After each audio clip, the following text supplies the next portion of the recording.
Hello everyone, welcome back to exercise. I am Sandeep Kumar और आज हम बात करेंगे भारत का संविधान, सिद्धांत एवं व्यवहार। कक्षा 11 की एनसीईआरटी है। कक्षा 10 तक की सारी एनसीईआरटी हम कवर कर चुके हैं, खासकर पॉलिटी सिलेबस, पॉलिटी की। और अगर आप इन एनसीईआरटीज को ठीक प्रकार से कर लेते हैं, चाहे वो लेक्चर के माध्यम से करें या घर पे स्वयं पढ़ के करें, तो ये आप मान के चलें, अगर history, polity, geography, economy, environment, science and tech वगैरह करते हैं, तो ये मान के चलिए आपके 15-20 नंबर कहीं नहीं गए। चाहे यूपीएससी, जैसे जैसे आप निचली क्लासेज में आते जाएंगे नंबर का सीरीज बढ़ता जाएगा। कम से कम 10 से 15 क्वेश्चन यूपीएससी में एनसीईआरटी बेस पूछे जाते हैं और पॉलिटी में तो भरमार होती है। तो सिद्धांत एवं व्यवहार, अब भारत का संविधान सिद्धांततः कैसा है और क्या जो सिद्धांत दिए गए हैं उसी के अनुरूप व्यवहार होता है या उससे अलग होता है। कक्षा 11 की राजनीतिक विज्ञान की पाठ्य पुस्तक के 2 पार्ट हैं। पहले पार्ट में फंडामेंटल राइट्स, उनसे रिलेटेड चीजें दी हैं, जैसे धर्मनिरपेक्षता की दी गई है, समानता, स्वतंत्रता, सोशल जस्टिस, है ना। तो इनको हम नेक्स्ट क्लास में करेंगे। पहले हम ये वाला पार्ट कंप्लीट करते हैं। इसमें जो हम चैप्टर देखेंगे, उन चैप्टरों में पहला चैप्टर होगा संविधान क्यों और कैसे। हमें संविधान की जरूरत क्यों है और कैसे, मतलब ये समझने का प्रयास करेंगे। बेसिक सी चीजें हैं। उसके बाद भारतीय संविधान में अधिकार यानी फंडामेंटल राइट्स आप देखेंगे। फिर चुनाव एवं प्रतिनिधित्व, election and representation, important topic है। कार्यपालिका, विधायिका, न्यायपालिका, ये मान के चलो 35% सिलेबस इसी से बिलोंग करता है, चाहे GS2 हो या फिर GS1 में पॉलिटी वाले सेगमेंट। जब हम प्रीलिम्स की बात करते हैं, लगभग ये मान के चलो इन तीनों टॉपिक से मिला करके 10 क्वेश्चन पूछे जाते हैं। ओके। फिर दूसरा सबसे बड़ा टॉपिक आ जाता है संघवाद का। उसके बाद स्थानीय स्वशासन, 73वां और 74वां संविधान संशोधन, और प्राचीन कुछ चीजें पढ़ेंगे। संविधान एक जीवंत दस्तावेज क्यों है, क्या कौन से ऐसे प्रावधान है जो इसे जीवंत दस्तावेज बनाते हैं, संविधान का राजनीतिक दर्शन। तो कुल मिलाकर के 10 चैप्टर हैं, 10 क्लासेज होंगी और इनको ठीक से करना है। अगर ये ठीक से करेंगे तो लक्ष्मीकांत आपको बहुत अच्छी समझ में आएगी। पहले चैप्टर में भारत का संविधान क्यों और कैसे, ठीक है। संविधान की कार्यप्रणाली के बारे में पढ़ेंगे। कुछ मूलभूत टॉपिक हैं, जैसे संविधान किसे कहते हैं, संविधान समाज को क्या देता है, संविधान समाज में शक्ति का बंटवारा कैसे करता है यानी पावर ऑफ सेपरेशन, और भारत का संविधान कैसे बनाया गया। मूलतः हम इन्हीं चीजों की बात करेंगे, ठीक। तो सबसे पहले अगर हम बात करें तो हमें संविधान की आवश्यकता है। हमें संविधान की क्या आवश्यकता है भाई? देखो, समाज को अगर सुचारू रूप से चलाना है, समाज में सभी लोगों के बीच तालमेल बिठाना है, ओके, समाज को बेहतर तरीके से इकोनॉमिक प्रोग्रेस करते हुए एक दूसरे के काम में आना है, किसी के अधिकारों का हनन नहीं करना है, किसी को नीचा नहीं दिखाना है, किसी से लड़ाई नहीं करनी है, किसी से झगड़ा नहीं करना है, तो हमें संविधान की आवश्यकता है।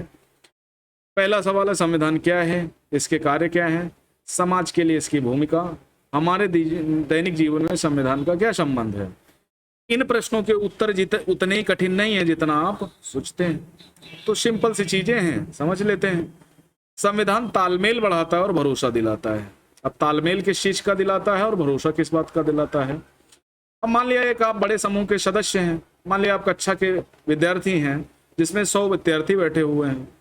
यह भी कल्पना करें उस समूह की कुछ विशेषताएं हैं, मसलन समूह के सदस्य एक दूसरे से अनेक तरह से भिन्न है। अब मान लिया किसी क्लास में 100 बच्चे हैं, इसमें 50 लड़कियां, मान लिया 50 अन्य। अब ये 50-50 भाई फीमेल हो गई, ये मेल हो गई, या 45-45 मान लेते हैं, 45 फीमेल, 45 मेल और 10 थर्ड जेंडर। तो ये 3 कैटेगरी के लोग हो गए ऊपर से सतही तौर पर। उसके बाद धर्म में बांट दूं, जाति में बांट दूं, वर्ग में बांटूं, उसके बाद सब कैटेगरी करो, फिर SC ST में सब कैटेगराइज करो। किसी का खान पान अलग होगा, किसी की भाषा अलग होगी, किसी का कुछ अलग होगा, अनेक तरह की भिन्नताएं हैं, अलग अलग धार्मिक निष्ठाएं, उनमें कुछ हिंदू, कुछ मुसलमान, कुछ ईसाई हैं, कुछ ऐसे भी हैं जो किसी धर्म को नहीं मानते।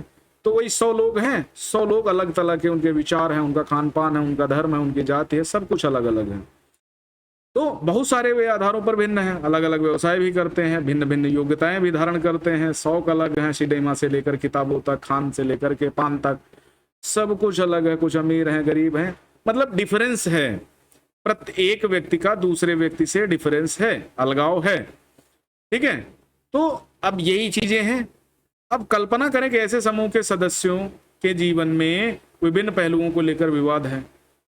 किसी व्यक्ति को कितनी संपत्ति रखने की इजाजत होनी चाहिए, क्या सभी बच्चों को स्कूल भेजना अनिवार्य हो, माता पिता को इसका निर्णय लेने चाहिए, कौन लेगा निर्णय, कौन लेगा, कौन क्या करेगा, इस तरह की जब सारी बातें होने लगेंगी तो हमें लगेगा कि समाज को सुचारू रूप से चलाने के लिए कुछ नियम होने चाहिए, है ना। और इन नियमों को जब संहिताबद्ध कर दिया जाएगा, संहिताबद्ध, तो वो क्या बन जाएगा, वो संविधान बन जाएगा।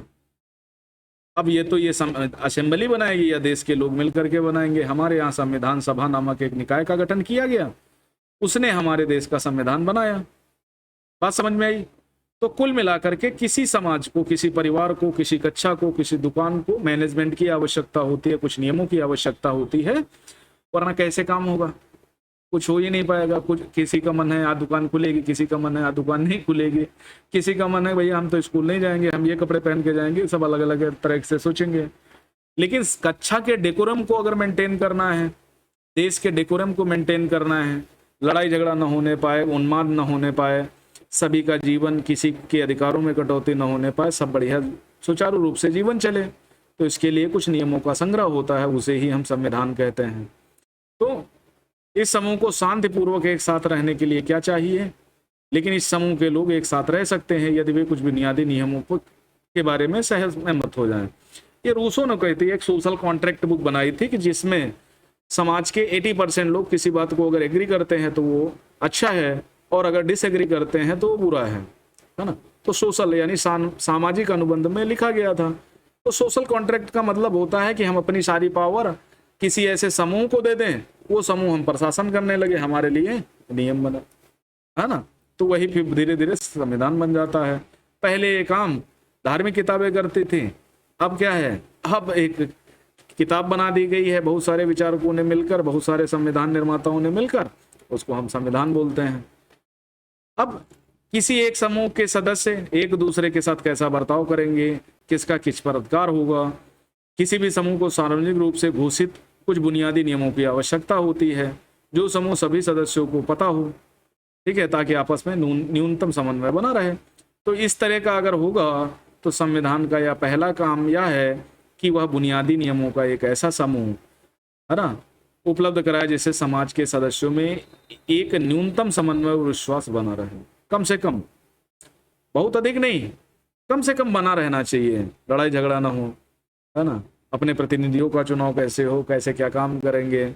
तो जैसे मान लिया कोई राज्य है, अब राज्य की 3-4 चीजें बहुत प्रमुख होती हैं।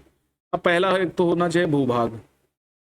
अब मान लिया आपको दुकान खोलनी है, बिजनेस डालना है, तो सबसे पहले किराए के लिए दुकान चाहिए। उसके बाद उस दुकान में लोग आ सकें तो कम से कम एरिया आपको मैप करना पड़ेगा कि भैया जो हम बिजनेस डालने जा रहे हैं क्या इस एरिया में चल पाएगा, है ना। अगर मान लिया कि बहुत गरीब एरिया है और बहुत गरीब एरिया में तुमने हाई फाई शोरूम डाल दिया तो कौन लेने आएगा कपड़ा, है ना। सियाराम, है ना, बहुत बड़े बड़े ब्रांडों के कपड़े डाल दिए गए। अब मान लिया वो ग्रामीण बस्ती है और वहाँ बहुत कम आय वाले लोग रहते हैं, तो वहाँ पर वो शोरूम चल पाएगा, नहीं चल पाएगा। तो भूभाग के साथ जनसंख्या ऐसी होनी चाहिए, यानी लोग ऐसे होने चाहिए जो आपसे चीजें परचेज कर सके। तो उसी तरह राज्य की जो दूसरी इंपॉर्टेंट चीज है, भूभाग तो है मान लिया, जनसंख्या होनी चाहिए। और तीसरी काम सरकार का होगा, सरकार हो। और चौथा काम होगा संप्रभुता, सरकार ऐसी हो जो संप्रभु हो, अपने आंतरिक और बाह्य निर्णय लेने के लिए स्वतंत्र हो, उसी को संप्रभु सरकार कहेंगे। अगर वो अमेरिका के हिसाब से चले, चाइना के हिसाब से चले, या किसी अन्य देश के हिसाब से चले, like as Pakistan, Bangladesh, Myanmar, है ना, और अफगानिस्तान, नेपाल, तो ये सब क्या है, ये सब अपनी मर्जी से काम ही नहीं करते, इनको अगल बगल पड़ोसी देश आदेश देते रहते हैं, काम करते रहते हैं। तो ये संप्रभु नहीं है। संप्रभुता का मतलब अपने आंतरिक और बाह्य निर्णय के लिए स्वतंत्र हो देश, उसे संप्रभु बोलेंगे। अब जब सरकार बन गई तो सरकार के पास मूलतः कुछ दिक्कतें आएंगी। कौन कौन सी दिक्कतें होंगी? तो जो दिक्कतें हैं उनमें पहली होगी कानून बनाने की, दूसरी कानूनों के अनुसार शासन चलाने की, और तीसरी दिक्कत होगी जो लोगों के बीच विवाद होंगे, जैसे दो व्यक्तियों के बीच विवाद हो सकता है, एक राज्य का दूसरे राज्य से विवाद हो सकता है, केंद्र राज्य विवाद हो सकते हैं। तो उनके निपटान के लिए जो तीसरी संस्था हमें चाहिए, पहली तो कानून बनाने वाली विधायिका हो जाएगी, फिर कार्यपालिका हो जाएगी, और तीसरी संस्था हमें चाहिए न्यायपालिका। तो ये राज्य के लिए चारों आवश्यक वस्तुएं हैं, है ना। तो उसी तरह संविधान का काम यह है कि वह बुनियादी नियमों का, जो बेसिक नियम है, का एक ऐसा समूह उपलब्ध कराए, ऐसा पैकेट उपलब्ध कराए जिससे समाज के सदस्यों में एक न्यूनतम समन्वय और विश्वास बना रहे, समाज आपस में झगड़े नहीं। अब जैसे कुछ निर्णय दिए गए हैं तो ये आपके लिए जरूरी है नहीं, आगे बढ़ते हैं। निर्णय निर्माण शक्ति की विशेषताएं, यानी निर्णय निर्माण कैसे होगा। संविधान कुछ ऐसे बुनियादी सिद्धांतों का समूह है जिसके आधार पर राज्य का निर्माण और शासन होता है। अब वो बुनियादी नियम क्या होंगे, हम अपने शासकों का चुनाव कैसे करेंगे, राज्य की स्थापना कैसे होगी, राज्य के दायित्व कौन कौन से होंगे, ये सारे नियमों कानूनों का एक संग्रह होता है, और उसी संग्रह के माध्यम से हम राज्य का निर्माण करते हैं, उस पर शासन करते हैं। लेकिन ये बुनियादी लेकिन समस्या तो यही है कि ऐसे कौन से नियम कानून हों जिससे राज्य का निर्माण हो और लोगों की शासन सत्ता बने। तो सबसे पहली तो यही बात है ना। तो लेकिन ये बुनियादी नियम क्या हों, और ऐसी कौन सी बात है जो उन्हें बुनियादी बना देती है।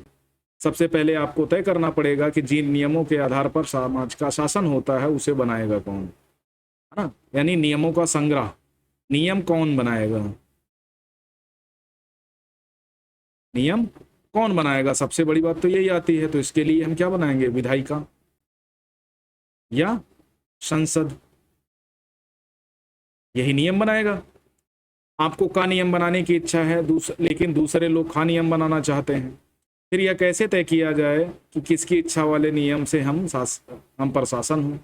भाई हिंदू कहेगा कि नहीं हिंदुओं के लिए कानून बनाओ, मुसलमान कहेगा कि नहीं हमारे धार्मिक मामलों में हस्तक्षेप नहीं करना, हिंदू कुछ कहेगा, मुसलमान तो कोई जाति वर्ग का कुछ और बोल सकता है, किसी और जाति वर्ग का कोई कुछ और बोल सकता है। तो बुनियादी नियम कैसे तय होगा, ये कौन बनाएगा। जिन नियमों के अंतर्गत आप सभी को रखना चाहते हैं वे आपको सर्वश्रेष्ठ लग सकते हैं, हो सकता है जो समुदाय बनाए उसके लिए तो सर्वश्रेष्ठ होगा, लेकिन दूसरा समूह को लगता है कि उसके द्वारा सुझाए गए नियम सर्वश्रेष्ठ हैं। जैसे जब नेहरू रिपोर्ट प्रकाश में आई तो उसके बाद मोहम्मद अली जिन्ना ने अपनी रिपोर्ट प्रकाशित की, वो कह रहा था कि नहीं मेरी रिपोर्ट ज़्यादा अच्छी है, नेहरू कह रहे थे मेरी, और इसी को लेकर के विवाद हो रहा था। इस विवाद को कैसे सुलझाया जाता है, यह निर्णय करने से पहले हमारे समूह को किन नियमों से शासित करना होता है, हमें वास्तव में यह तय करना पड़ेगा कि उन नियमों को बनाएगा कौन। तो सबसे पहले ये तय करो कि वो नियम कौन बनाएगा। संविधान इस प्रश्न का उत्तर देता है, वह समाज में शक्ति के मूल वितरण को स्पष्ट करता है। ठीक है, हमारा संविधान साफ साफ कहता है we the people of India, हम भारत के लोग। तो ये जो भारत के लोग शब्दावली है ना, यही क्या है, यही सैद्धांतिक रूप से मूल है उसका, सैद्धांतिक रूप से। और व्यवहारिक रूप से हम रिप्रेजेंटेशन चलाते हैं, यानी प्रतिनिधित्ववादी सिद्धांत। एक हम अपने प्रतिनिधियों को चुनते हैं, प्रतिनिधि संसद में जाता है और कानून बनाता है, यही होता है ना। तो मूल वितरण को स्पष्ट करता है संविधान, यह तय करता है कानून कौन बनाएगा। कानून कौन बनाएगा, इस प्रश्न का उत्तर सैद्धांतिक रूप से कई प्रकार से दिया जा सकता है। राजतंत्र में कानून का निर्माण कौन करता था, जो राजा बोलता था वही कानून बन जाता था। ओके, लेकिन जब कुछ संविधान जैसे पुराने सोवियत संघ के संविधान में निर्णय करने का अधिकार केवल एक पार्टी को दिया, कम्युनिस्ट पार्टी को। लेकिन जो लोकतांत्रिक संविधान है वहां पर मोटे तौर पर शासन की सत्ता का भार किसके अंदर में होता है, जनता। जनता तय करती है, जनता द्वारा, जनता के लिए, जनता द्वारा बनाया गया शासन ही लोकतांत्रिक व्यवस्था होती है। तो जब राजा वगैरह होते थे, राजा महाराजे होते थे, तो उन्हीं की वाणी, वो न्यायकर्ता भी थे, नियम भी बनाते थे, अंतिम न्याय भी देते थे और शासन भी करते थे। तीनों शक्तियां एक व्यक्ति के पास थी। लेकिन जब हम रूस के संविधान को देखते हैं तो वहां एक पार्टी को ये प्रतिनिधित्व दिया गया, भैया तुम कानून बनाओ, तुम ही शासन चलाओ। तो ये मोटी मोटी बात कहीं ना कहीं राजतंत्र से मिली जुली प्रतीत होती है। लेकिन जो लोकतांत्रिक व्यवस्था है डेमोक्रेटिक जो सिस्टम है वहां जनता को सारी दायित्व सौंप दिए गए हैं, जनता निर्णय लेती है, जनता ही मोटे तौर पर कानून का निर्माण करती है, ठीक है। लेकिन अब जनता की जब बात आती है तो 140 करोड़ लोग कैसे किसी एक बात को लेकर के एग्री करेंगे, नहीं कर पाएंगे ना। तो लेकिन यह इस विषय इतना सरल नहीं है। यदि यह मान लिया जाए कि जनता निर्णय लेती है, तब भी यह प्रश्न अनुत्तरित रह जाता है कि जनता निर्णय कैसे लेगी। क्या कोई कानून बनाने के लिए सभी लोगों को सहमत होना चाहिए? प्राचीन यूनान पद्धति के अनुसार क्या प्रत्येक मुद्दे पर सभी लोगों को वोट देना चाहिए, रेफरेंडम बोलते हैं, या लोगों को अपने निर्वाचित प्रतिनिधियों द्वारा अपनी राय को व्यक्त करना चाहिए? ठीक है, तो दो चीजें हैं। एक, अगर जनसंख्या कम है तो लोगों को डायरेक्ट पार्टिसिपेट कराया जा सकता है, लेकिन 140 करोड़ लोग कैसे डायरेक्ट पार्टिसिपेट करेंगे? तो उनके लिए रिप्रेजेंटेशन का माध्यम बना दिया गया। निर्वाचित प्रतिनिधियों के माध्यम से क्या करना है? कानून बनाना है, और वही शासन सत्ता संभालेंगे। लेकिन लोग अपने लोगों को अपने प्रतिनिधियों के माध्यम से काम करना हो तो उन प्रतिनिधियों का चयन कैसे हो और कुल कितने प्रतिनिधि हों? उदाहरण के लिए भारतीय संविधान में स्पष्ट किया गया है कि अधिकतर कानून कौन बनाएगा? संसद बनाएगी। संविधान में 3 सूचियां हैं, संघ सूची, राज्य सूची, समवर्ती सूची, और कुछ ऐसी चीजें हैं जो इन तीनों सूचियों में नहीं रखी गई, उसके लिए एक अलग सूची, अवशिष्ट विषय बना दिए गए। अवशिष्ट, अब ये अवशिष्ट विषय जो हैं वो उस पर जो कानून बनेगा वो संघ का बनेगा, यानी केंद्र सरकार उस पर शासन चलाएगी। तो संघ सूची पर ज्यादातर विषयों पर कानून केंद्र सरकार यानी संसद बनाती है। राज्य सूची के विषयों पर कानून राज्य बनाएगा, राज्य विधानमंडल बनाएगा, और समवर्ती सूची के विषयों पर कानून कौन बनाएगा? ये बनाएगा, राज्य भी बना सकता है, केंद्र भी, लेकिन जब विवाद होगा तो केंद्र का कानून मान्य होता है। तो ये एक व्यवस्था बना दी गई लोकतांत्रिक व्यवस्था में। तो संसद बनाएगी, संसद का गठन भी एक विशेष प्रकार से किया जाएगा। किसी समाज में कानून कैसे हैं, इसे देखने से पहले उन कानूनों को बनाने का अधिकार रखने वालों को पहचानना होगा, यानी हमारे प्रतिनिधियों को। यदि संसद को कानून बनाने का अधिकार है तो पहले उसे अधिकार देने वाला कोई कानून होना चाहिए। और यह काम कौन करता है? यह काम हमारा संविधान करता है कि संसद का निर्माण राज्यसभा, लोकसभा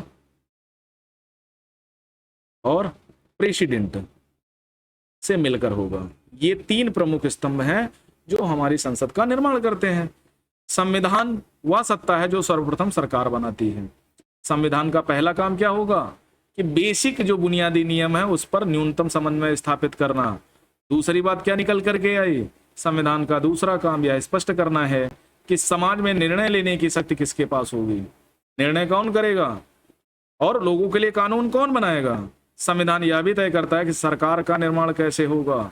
ये सारी बातें कौन बता रहा है? संविधान। बात समझ में आ गई?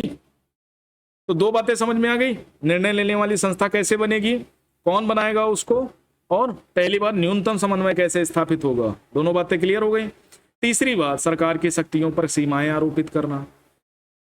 अब मान लिया संसद कोई ऐसा कानून बना दे जो हमारे फंडामेंटल राइट्स का अतिक्रमण करेगा, तो उस पर कुछ सीमाएं होनी चाहिए कि आप भैया, जैसे 1970 का केशवानंद भारती बनाम केरल राज्य मामला देखेंगे तो वहां पर ये क्लियरली मेंशन कर दिया गया है कि संविधान का जो बेसिक स्ट्रक्चर है उसके साथ छेड़छाड़ नहीं की जा सकती। मतलब कुछ ऐसी चीजें हैं जिनको उसी रूप में रखा जाएगा जैसे धर्मनिरपेक्षता। मान लीजिए आपने यह तय करने का निर्णय लिया है, कौन निर्णय करेगा, किंतु जब उस सत्ता में ने कानून बनाया तब आपको लगा कि वे कानून पूर्णतः अनुचित हैं। उदाहरण के लिए उसने आपको अपने धर्म का पालन करने के लिए रोक दिया, उसने यह निर्णय लिया कि किसी खास किस्म के रंगों के वस्त्र नहीं पहन सकते, या कुछ विशेष गीत गाने के लिए स्वतंत्र नहीं है, या किसी विशेष समूह धर्म जाति के लोगों को सदैव दूसरों की सेवा करनी पड़ेगी और उन्हें किसी प्रकार की संपत्ति रखने का भी अधिकार नहीं होगा, जैसे पुराने राजतंत्रों में व्यवस्था चलती थी। सरकार किसी को भी मनमाने तरीके से गिरफ्तार कर सकती है। किसी एक खास रंग के वाले लोगों को एक कुएं में पानी की भरने की इजाजत दी जाएगी, जैसे दक्षिण अफ्रीका में था, रंगभेद कानून वहां चल रहे थे। स्वाभाविक है कि आपको यह कानून अनुचित, अन्यायपूर्ण लगेंगे, यद्यपि ये सभी कानून उस सरकार द्वारा बनाए गए जो एक विशेष प्रक्रिया का पालन करके बनी थी। लेकिन सरकार द्वारा ऐसे कानूनों को बनाने के पीछे जरूर कोई अन्यायपूर्ण बात रही होगी। बात समझ में आई? तो सिंपल सी बात है, जो कानून बनाने वाली संस्था हो उनमें सभी का समान प्रतिनिधित्व होना चाहिए, समान प्रतिनिधित्व। और एक ऐसी बॉडी होनी चाहिए जो कानून बनाने के बाद उनका निर्वचन कर सके, उनकी व्याख्या कर सके कि कानून क्या लोगों के कहीं ऐसा तो नहीं अधिकारों का हनन कर रहा है। अब जैसे मान लिया बीजेपी है, अब बीजेपी सत्ता में आ गई फुल मेजोरिटी में, पूरी राज्यसभा में उसका बहुमत है, राज्यों में भी उसका बहुमत है, आधे से अधिक राज्य उसके अंडर में काम कर रहे हैं, और वो कोई ऐसा कानून बना दे कि मुस्लिमों के खिलाफ बन जाए, तो क्या होगा? अनुचित होगा, अन्यायपूर्ण होगा। तो इसको रोकने के लिए, इस कानून को लागू होने से रोकने के लिए कौन बैठा है? Supreme court. वो क्या करेगा? तुरंत इस कानून को अवैध घोषित कर देगा, क्योंकि ये किसी के अधिकारों को उल्लंघन कर रहा है। तो तीसरी बात क्या निकल के आई? संविधान का तीसरा काम यह है कि वह सरकार द्वारा अपने नागरिकों पर लागू किए जाने वाले कानूनों पर कुछ सीमाएं लगाए। ये सीमाएं इस रूप में मौलिक होती हैं कि सरकार कभी भी उनका उल्लंघन नहीं कर सकती। बात समझ में आ गई ना? कि सरकार मनमर्जी से नहीं चलनी चाहिए, उस पर कोई ना कोई मैकेनिज्म होना चाहिए डिफेंस सिस्टम का, कि अगर सरकार गलत करने लगे तो विपक्ष है विरोध करने के लिए, मीडिया है विरोध करने के लिए। अगर मीडिया को गवर्न करना लगे, सरकार गवर्न करने लगे तो दिक्कत है। तो संविधान सरकार की शक्तियों को कई तरह से सीमित करता है। सरकार की शक्तियों को सीमित करने का सबसे सरल तरीका यह है कि नागरिकों के रूप में हमारे मौलिक अधिकारों को स्पष्ट कर दिया जाए। जो हमारे बेसिक अधिकार हैं, खासकर 12 से 35, वो स्पष्ट रूप में लिखे गए हैं।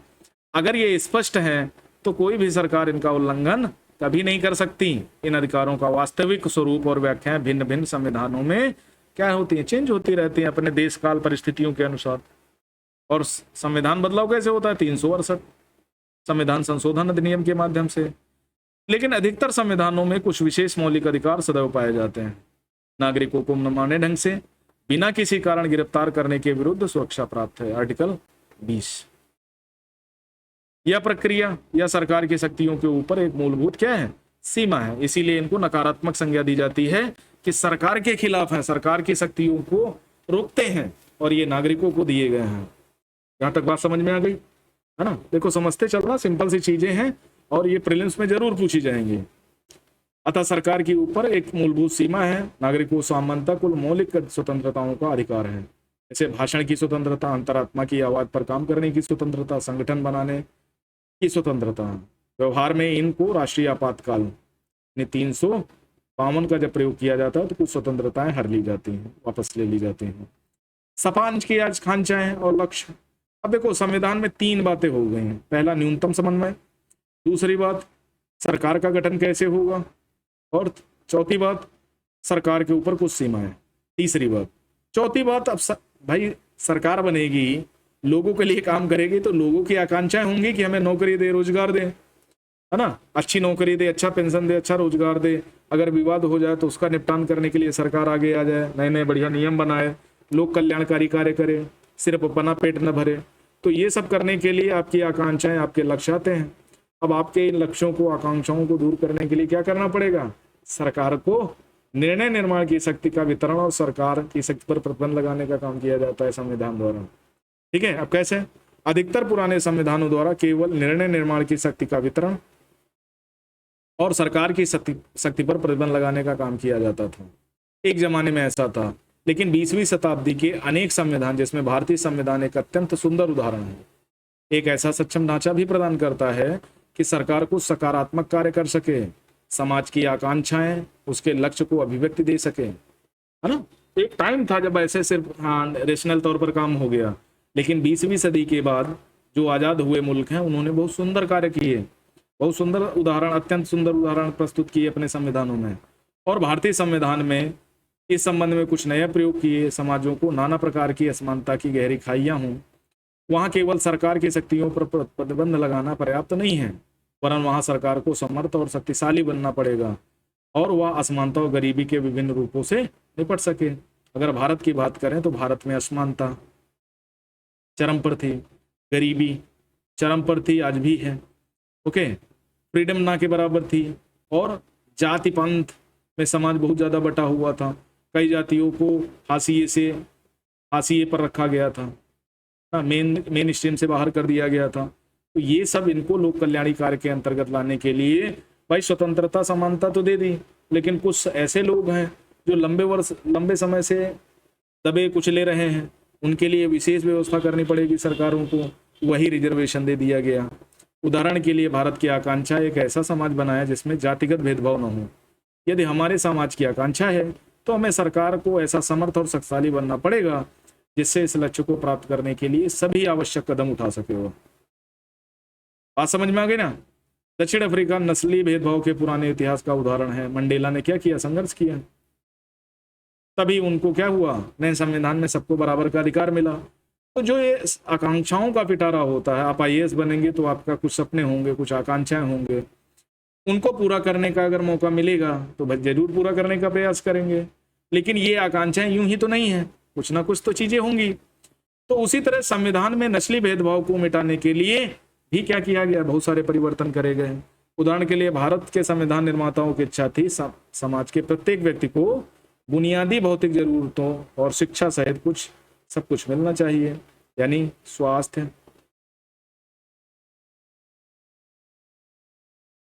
ठीक है, शिक्षा, आवास, भोजन, ये बेसिक नेसेसिटी थी जो सबको मिलना चाहिए, गरीब से गरीब, अमीर से अमीर व्यक्ति को। और इसी के आधार पर लोग अपना सम्मान भरा जीवन, आत्मसम्मान से भरा हुआ गरिमामय सामाजिक आत्मसम्मान, ये सब प्राप्त कर सकते थे।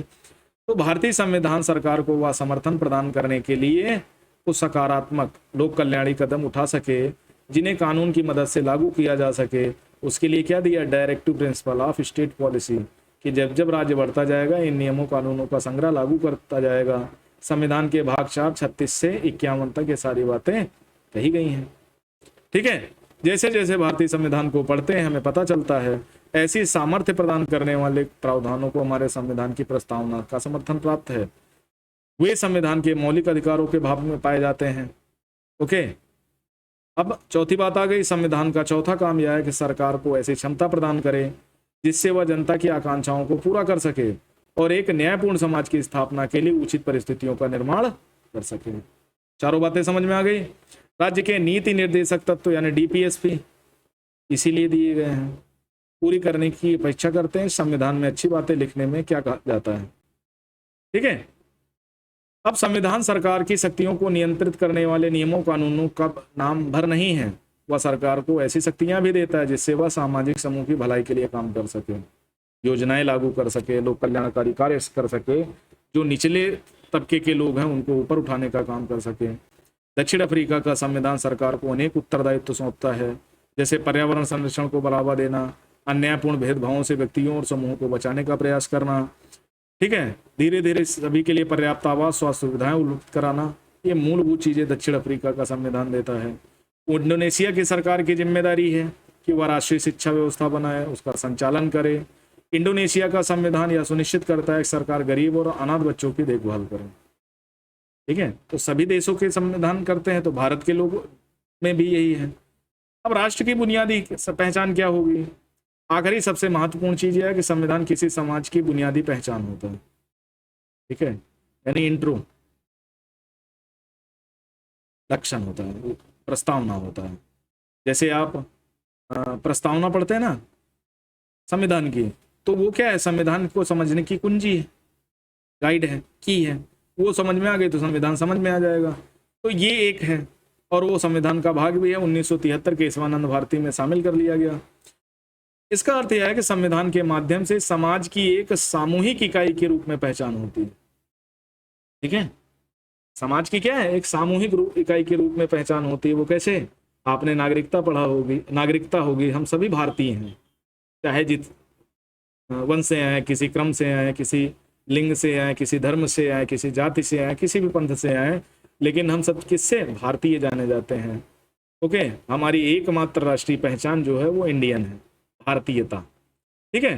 तो सामूहिक इकाई के रूप में पहचान होती है, संविधान के माध्यम से ही संभव होता है, जब संविधान ये बुनियादी अधिकार देता है। इस सामूहिक पहचान को बनाने के लिए हमें संबंध में कुछ बुनियादी नियमों पर सहमत होना पड़ता है कि हम पर शासन कैसे होगा, शासितों पर कौन कौन से लोग होंगे, संविधान बनने से पहले हमारी अन्य प्रकार की पहचानें और अस्मिताएं होती थीं, लेकिन कुछ बुनियादी नियमों सिद्धांतों पर सहमत होकर हम अपनी मूलभूत राजनीतिक पहचान बनाते हैं। दूसरा, संवैधानिक नियम हमें एक ऐसा विशाल क्या करेंगे ढांचा प्रदान करते हैं जिसके अंतर्गत हम अपनी व्यक्तिगत आकांक्षाओं, लक्ष्य और स्वतंत्रताओं का प्रयोग करते हैं। ठीक है, जो संवैधानिक प्रावधान है वो हमें कुछ ऐसी चीजें देते हैं, एक ऐसा स्ट्रक्चर प्रदान करते हैं जिससे क्या होगा, हमारी आकांक्षाएं, हमारे लक्ष्य, हमारी स्वतंत्रताएं, उनका प्रयोग सुनिश्चित होता रहे। फिर क्या दिक्कत है, क्या ही दिक्कत है। और देखो, हर समुदाय, हर सरकार चाहती है हमें ज्यादा अधिकार मिले, औरों को कम अधिकार मिले, ये एकदम सिंपल सी बात है। लेकिन डेमोक्रेसी में रहते हैं भैया आप, और डेमोक्रेसी का एक नैतिक सिद्धांत बनता है कि सभी को वोट सबका बराबर है और सभी को सब बनना पड़ेगा समान, समझना पड़ेगा समान। अगर ऐसा नहीं करते हैं तो दिक्कत है भैया आपके सामने। आज समझ में आ गई। अब उसके बाद अगर आगे बढ़ते हैं, हम दुनिया भर के संविधानों में देखें तो सरकारों के अलग अलग स्वरूप, विविध प्रकार की प्रक्रियाएं दिखाई देती हैं। कहीं गणतंत्रीय व्यवस्था है, कहीं अध्यक्षीय व्यवस्था है, कहीं राजतंत्रीय व्यवस्था है, सब अलग अलग व्यवस्थाएं अलग प्रकार से शासन सत्ता चला रही हैं। हाँ, एक ऊपर लाइन रह गई थी, संविधान आधिकारिक बंधन लगाकर तय कर देता है कि कोई क्या कर सकता है, क्या नहीं। अतः संविधान हमें नैतिक पहचान भी देता है। तीसरा और अंतिम, अब शायद यह संभव हो सका है कि बुनियादी राजनीतिक और नैतिक नियम विश्व के सभी प्रकार के संविधानों में स्वीकार किए गए हैं। बेसिक जो नेसेसिटी है, ठीक है, वो बुनियादी जो नियम है जिससे हम प्राकृतिक बोल सकते हैं, सिद्धांत कह सकते हैं, जैसे इंसान को स्वतंत्र ही होना चाहिए, वो सब जगह समान है। कुछ प्रतिबंध आरोपित हैं कि भैया स्वतंत्रता का प्रयोग वहां प्रतिबंध है जहां पर आप दूसरों की स्वतंत्रताओं का हनन करते हैं। ठीक है, लेकिन उनमें काफी कुछ साझा भी है। अधिकतर संविधान कुछ मूलभूत अधिकारों की रक्षा करते हैं और ऐसी सरकारें बनाते हैं जो किसी न किसी रूप में लोकतांत्रिक होती हैं, लेकिन अपनी पहचान की अवधारणा को अंगीकार करने में वह एक दूसरे से भिन्न है। ओके, ज्यादातर राष्ट्र विभिन्न जटिल ऐतिहासिक परंपराओं को भी सम्मिलित करते हैं। भाई संविधान का मतलब अपने इतिहास से देखो क्या होता है। इतिहास हम क्यों पढ़ते हैं? इतिहास से हमें जो पूर्व में हुई गलतियों से सीखना है कि वो गलतियां भविष्य में न दोहराई जा सके। ठीक है, एक बीच का खंड प्रदान करता है कि भैया जो गलती कर चुके हैं, जैसे आप आईएएस की तैयारी करने आए, आप एनसीईआरटी नहीं पढ़ी और प्रीलिम्स आपका नहीं हो पाया, तो नहीं हो पाया ये असफलता आपको क्या बताएगी कि आप अगर तैयारी कर रहे होते, अगर एनसीईआरटी को पहले पढ़ा होता, फिर फंडामेंटल बुक्स पे आए होते, तो आपका काम बन जाता। लेकिन आपने किया नहीं। आपको एक टॉपर आया, वो बता देता है कि भैया आपको एनसीईआरटी पढ़ने की जरूरत नहीं, सीधे लक्ष्मीकांत पढ़ो, और लक्ष्मीकांत में आप 4 पेज पढ़ने के बाद आपको समझ भी नहीं आया क्या पढ़ रहे हैं, तो कैसे काम चलेगा? काम तभी न चलेगा जब आप चीजों को समझने का प्रयास करेंगे, लाइटली उनको लेने की बजाय थोड़ा सा वो चीजों को सारगर्भित रूप में समझने का प्रयास करेंगे। कब तक वन लाइनर में हाथ आजमाते रहेंगे? और जब ये दिक्कतें खड़ी हो गई तब आपको लगा कि नहीं यार एनसीईआरटी पढ़ लेनी चाहिए, वही हुआ। तो उसी तरह ऐतिहासिक परंपराओं से भी बनते हैं।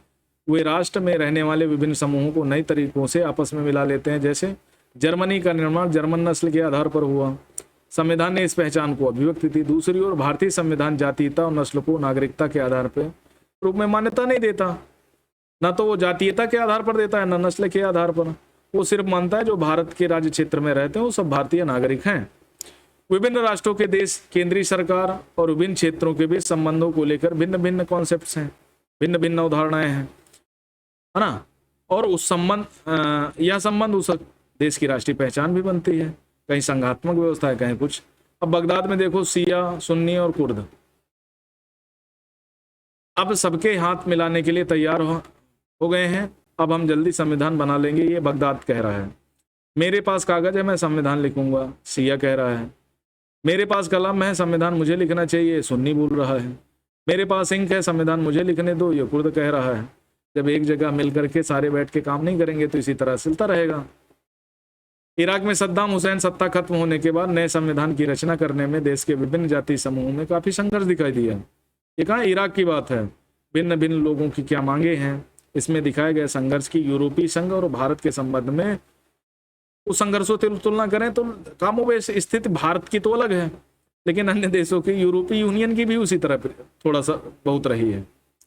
संविधान की सत्ता, हमने संविधान द्वारा किए जाने वाले कुछ कार्यों की रूपरेखा प्रस्तुत की। कौन कौन सी रूपरेखा? जो बेसिक नियम है, ठीक है। कहाँ पहुंचे कि सरकार किसी भी नागरिक को धर्म का पालन करने या न करने की आज्ञा नहीं दे सकती। सरकार की शक्ति या सीमा है, सरकार पर सीमा आरोपित है, शक्ति नहीं है।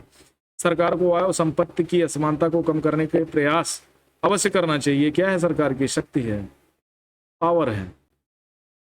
राष्ट्रपति के पास प्रधानमंत्री नियुक्त करने की शक्ति है। ये क्या है? पावर है, सीमा नहीं है। संविधान वह सर्वोच्च कानून है जिसका सभी को पालन करना पड़ेगा। क्या है? शक्ति है।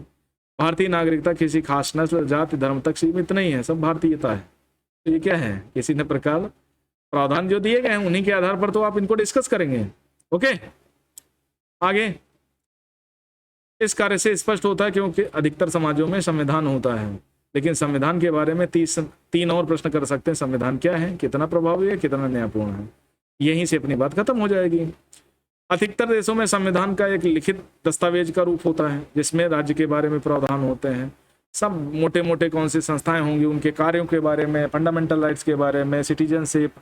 अगर भारत के संबंध में देखें तो 25 भाग हैं वर्तमान में, ठीक है। 465 प्लस आर्टिकल हैं, 12 अनुसूचियां हैं। तो ये सब कहीं ना कहीं मिलकर के क्या करते हैं? भारत एक विस्तृत संविधान का निर्माण करते हैं। और इसमें सभी के बारे में केंद्र सरकार, राज्य सरकार, राज्यों के कार्य, केंद्र के कार्य, संसद के कार्य, प्रधानमंत्री के कार्य, मंत्रिपरिषद के कार्य, सभी को विस्तृत डिटेल रूप में बताया गया है। और जो नहीं है, राष्ट्रपति नियम कानूनों का संग्रह जारी कर देता है। यह प्रावधान बताते हैं कि राज्य का गठन कैसे होगा, किन सिद्धांतों का पालन करेगा राज्य। जब हम किसी देश के संविधान की बात करते हैं तो सामान्य रूप से हम उसी दस्तावेज का जिक्र कर रहे होते हैं जो कर रहे होते हैं। कुछ देशों जैसे इंग्लैंड के पास कोई ऐसा दस्तावेज नहीं है। मैंने बताया ना, अगर आपके पास लिखित रूप में सेट उपलब्ध है, यानी वो किताब के रूप में उसकी बाइंडिंग है, तो संविधान है, लिखित है। अगर बाइंडिंग नहीं है, भाई ऐसा थोड़ी कि ब्रिटेन में कुछ लिखा ही नहीं गया, भाई पेपर में लगा होगा, स्टेपलर लगा के दर्द दिए होंगे, कोई किताब नहीं बनाए, तो वो मान लिया गया नहीं, वहां लिखित संविधान नहीं है। लेकिन चीजें रिटन में ही तो होती हैं। अब प्रधानमंत्री मौखिक आदेश थोड़ी देगा, रिटन में देगा। तो कुल मिलाकर के है रिटन हर जगह, लेकिन जहां किताब के रूप में बाइंडिंग कर दी गई है ना, एक सेट बना दिया गया, एक संहिता बना दी गई, तो उसे संविधान की बुक कह दिया गया। इंग्लैंड के पास ऐसा कोई दस्तावेज नहीं है जिसे संविधान कहा जा सके, बल्कि उनके पास दस्तावेजों और निर्णयों की एक लंबी श्रृंखला है जिसे सामूहिक रूप से संविधान कहा जाता है। ओके, अतः हम कह सकते हैं कि संविधान वह दस्तावेज या दस्तावेजों का पुंज है, सेट है, उन कार्यों को करने का प्रयास करता है जिसका ऊपर उल्लेख किया गया है। वो 4 प्रमुख कार्य हैं। ओके, लेकिन विश्व के अनेक संविधान केवल कागज पर ही होते हैं, यानी केवल थोथे शब्द होते हैं और कुछ नहीं। थोथा चना बाजे घना, यही होता है ना, केवल थोथे किस्म के होते हैं, लिख दिया गया लेकिन काम कभी नहीं हुआ। म्यांमार देख लो, बांग्लादेश देख लो, अफगानिस्तान देख लो, दक्षिण अफ्रीका के कुछ राज्य, अफ्रीका महाद्वीप के कुछ राज्य देख लो, अमेरिका के देख लो, तो केवल थोथे शब्द हैं और कुछ नहीं। महत्वपूर्ण प्रश्न यह है, कोई संविधान कितना प्रभावी है, उसे कौन सी बात प्रभावी बनाती है, कौन सी बात यह सुनिश्चित करती है कि लोगों के जीवन पर उसका वास्तव में उसका प्रभाव पड़ा है। संविधान का प्रभावी होना अनेक कारणों पर निर्भर करता है। पहला, कौन से ऐसे कारण हैं जिन पर वो निर्भर करेगा? पहला, संविधान को प्रचलन में लाने का तरीका। अब संविधान कैसे अस्तित्व में आया? भाई स्वतंत्रता संघर्ष हुआ, अंग्रेजों से हमने लोहा लिया, फिर आजाद हुए, और आजाद किस मैंडेट पे हुए कि हमारा अपना संविधान होगा, हम अपने नियम बनाएंगे अपने लोगों के लिए, हमारी सरकार होगी, हमारा सब कुछ होगा, हम अपने हिसाब से काम करेंगे। ठीक है, तो वो क्या बन गया? वो संविधान बन गया। किसने संविधान बनाया, किसके पास कितनी शक्ति थी? अनेक देशों में संविधान इसलिए निष्प्रभावी होते गए क्योंकि वहां सैनिक शासक और लोकप्रिय नेताओं द्वारा बनाए जाते हैं। यहाँ पर हमारे यहाँ कैसे बनाया गया? हमारे यहाँ बहुत सारे लोगों ने मिल करके बनाया, जिनके पास लोगों को अपने साथ लेकर चलने की क्षमता नहीं होती। ठीक है, ऐसे लोग क्या करते हैं? तानाशाही थोप देते हैं। विश्व के सर्वाधिक सफल संविधान भारत के हैं, दक्षिण अफ्रीका, अमेरिका के हैं। ऐसे संविधानों के उदाहरण हैं जिसे सफल राष्ट्रीय आंदोलन के बाद बनाया गया। संविधान को औपचारिक रूप से संविधान सभा ने दिसंबर 1946, पहली बैठक 9 दिसंबर 1946, और फिर नवंबर 1949 में बना के तैयार कर लिया गया। अंतिम बैठक 24 जनवरी 1950 को, 26 जनवरी 1950 को संविधान लागू कर दिया गया। ठीक, तो ये हमारा बेसिक एक कॉन्सेप्ट है। तो जो जितने भी देशों के सफल संविधान है उनमें सबसे नंबर पर हमारा भारत आता है। ऐसा करने से उसमें राष्ट्रीय आंदोलन के लंबे इतिहास से काफी प्रेरणा ली। ठीक है, जो हमारा संविधान है उसमें गांधीवादी चीजें बहुत ज्यादा हैं, समाजवादी हैं, राष्ट्रवादी चीजें हैं। राष्ट्रीय आंदोलन में समाज के सभी वर्गों को एक साथ चलने की विलक्षण क्षमता थी। संविधान को भारी वैधता मिली क्योंकि इसमें लोगों ने बनाया जिसमें समाज का अटूट विश्वास था। इसके पास समाज के विभिन्न वर्गों से सीधा संवाद करने, उनका सम्मान प्राप्त करने की व्यवस्था थी। यानी जो भी लोग संविधान सभा में थे, कहने का मतलब इतना है, वो सभी न कहीं जो जनता थी उस समय की, उसका प्रतिनिधित्व कर रहे थे, जनता उनकी बात मान रही थी। संविधान निर्माता लोगों को यह समझाने में सफल रहे कि संविधान उनकी व्यक्तिगत शक्तियों को बढ़ाने का कोई साधन नहीं है। यही कारण है संविधान को भारी वैधता मिली। संविधान का अंतिम प्रारूप उस समय राष्ट्रीय व्यापक राष्ट्रीय आम सहमत को व्यक्त करता है। ठीक है, कुछ देशों में संविधान पूर्ण जन्म संग्रह कराया गया, जिसमें सभी लोगों द्वारा अपनाए जा रहे संविधान के पक्ष में राय देने के लिए बात करी गई है, लेकिन भारत में ऐसा कुछ नहीं हुआ। नेपाल के संविधान 1948, 51, 59, 62, 90 है ना, लेकिन ये सभी संविधान नेपाल नरेश द्वारा प्रदान किए गए, वहाँ के जो राजा थे। 90 में फिर बहुदलीय लोकतंत्र की वहाँ शुरुआत होती है, 2007 तक ये धीरे धीरे चलता है।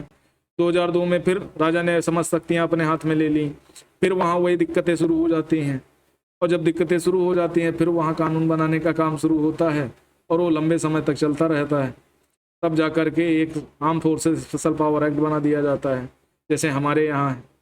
तो उसी तरह वहाँ तनाव उत्पन्न होता है। 2007 में फिर चीज़ें बदलना शुरू होती हैं, तो 2012 तक ये चलता ही रहता है। तो नेपाल है भैया, वहाँ संविधान बनता और बिगड़ता रहा है। ठीक, आगे बढ़ते हैं। संविधान के मौलिक प्रावधान। एक सफल संविधान की यह विशेषता है कि प्रत्येक व्यक्ति को संविधान के प्रावधानों का आदर करने का कोई कारण अवश्य होता है। उदाहरण के लिए, जिस संविधान में बहुसंख्यकों को समाज के अल्पसंख्यकों समूह का उत्पीड़न करने की अनुमति दी गई हो, वहां अल्पसंख्यकों के पास कोई कारण नहीं होगा कि वे संविधान के प्रावधानों का आदर करें। भाई सीधी सी बात था। मान लिया जैसे दक्षिण अफ्रीका में था, है ना, वहाँ व्हाइट लोगों ने संविधान बनाया, सारे अधिकार अपने अंडर में कर लिए, और वहाँ के मूल जो निवासी थे और वहाँ के ऐसे लोग जो भारत वगैरह से गए, भारत जैसे देशों से गए थे, जो रंगीन चमड़ी वाले थे या काली चमड़ी वाले थे, उनको ज़्यादा कोई विशेष अधिकार थे नहीं। बहुत सारी जगहों पर उनको जाने से प्रतिबंध कर लगा दिया गया। तो जब ऐसा हुआ, और जबकि वहाँ ब्रिटिश जो थे या यूरोपीय लोग से थे वो अल्पसंख्यक थे, वो अल्पसंख्यक लोग बहुसंख्यकों पर शासन कर रहे थे। भारत में अगर कोई ऐसा संविधान बनता कि भारत में बहुसंख्यक आबादी हिंदू है और सब सारे अधिकार सारे चीजें हिंदुओं को दे दी जाती, मुसलमानों के लिए कोई भी चीजें न रखी जाती, तो मुसलमान क्या मानते हैं? जब आज संविधान का वो आदर ठीक से नहीं करते हैं, तो जब उनको अधिकार आर्टिकल 29-30 नहीं मिलता है ना, आर्टिकल 25 से 28 उनको जो बहुत आवश्यक है नहीं मिलता, तो वो संविधान को क्यों मानते हैं? ठीक है, तो उनके पास कोई पर्याप्त कारण नहीं है कि वो संविधान को माने। कोई संविधान अन्य लोगों की तुलना में कुछ लोगों को ज्यादा सुविधाएं या सुनियोजित ढंग से समाज के छोटे समूहों की शक्ति को और मजबूत करता है, तो उसे जनता की निष्ठा मिलना बंद हो जाएगी। सीधी सी बात है, एक सिंपल लाइन में याद रखना, अगर पक्षपात होता है, संविधान किसी के साथ भी अगर पक्षपात करता है, तो वो कूड़े में डालने वाली किताब हो जाएगी। कोई लेना देना नहीं होगा कि अगड़ी जातियों को वो ज्यादा मदद कर रहा है, पिछड़ी जातियों को वो छोड़े जा रहा है, तो संविधान को कोई मानेगा नहीं। बात समझ में आई ना? तो यही होता है कि मोदी जी देखो, सरकार वही बनाता है जिसका लोकसभा में बहुमत होता है। अल्पमत का जिस दिन काम सिर्फ अल्पमत का काम होने लगा या सिर्फ बहुमत का काम होने लगा, तो उसी दिन देश गड्ढे में चला जाएगा। ठीक है, यदि कोई समूह यह महसूस करे कि उसकी पहचान को दबाया जा रहा है, तो उसके पास संविधान को मानने का कोई कारण नहीं होगा। कोई भी संविधान खुद से न्याय के आदर्श की स्वरूप की स्थापना नहीं करता, लेकिन उसे लोगों को विश्वास दिलाना पड़ता है, बुनियादी न्याय प्राप्त करने के लिए ढांचा उपलब्ध कराना पड़ता है, जिसको हम सामाजिक न्याय कहते हैं। ठीक है, सामाजिक न्याय, सभी को समान समझना पड़ता है। ठीक है, तो ये एक बात समझ में आई। तो कोई संविधान अब सभी नागरिकों स्वतंत्रता समानता की जितनी अधिक सुरक्षा करता है, उसकी सफलता की संभावना उतनी बढ़ जाती है। मोटे तौर पर कहें, क्या भारतीय संविधान प्रत्येक नागरिक को एक ऐसा कारण देता है जिसकी वह उसके सामान्य रूपरेखा का समर्थन करते थे? तो बिल्कुल हाँ, बिल्कुल देता है। संस्थाओं की संतुलित रूपरेखा, जो हमारी संस्थाएं हैं वो संतुलित हैं। अति का भला न बोलना, अति की भली न चूक, उसी प्रकार की हमारे संस्थाएं हैं। संविधान को जनता नहीं, प्रायः एक छोटा समूह ही नष्ट कर देता है, क्योंकि वो अपनी शक्तियों को बढ़ाना चाहता है।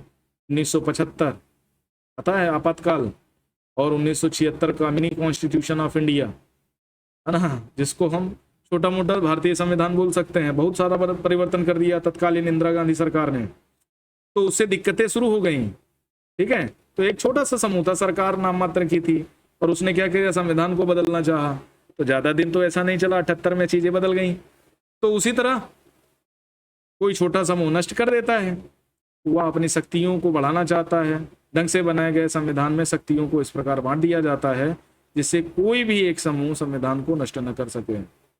संविधान की रूपरेखा बनाने की एक कारगर विधि या सुनिश्चित करना है किसी संस्था को सारी शक्तियां या एकाधिकार न हो। तो इसीलिए कानून बनाने के लिए अलग संस्था, न्यायपालिका अलग है, कार्यपालिका अलग है। किसी को एक पावर नहीं दी गई है कि सभी एक, जैसे राजतंत्र में होता था, राजा ही न्यायपालिका, राजा ही कार्यपालिका, राजा ही विधायिका होता है। ठीक है, तो किसी भी संस्था को एकाधिकार नहीं दिया गया है, सारी शक्तियों को कई लोगों में बांट दिया गया है।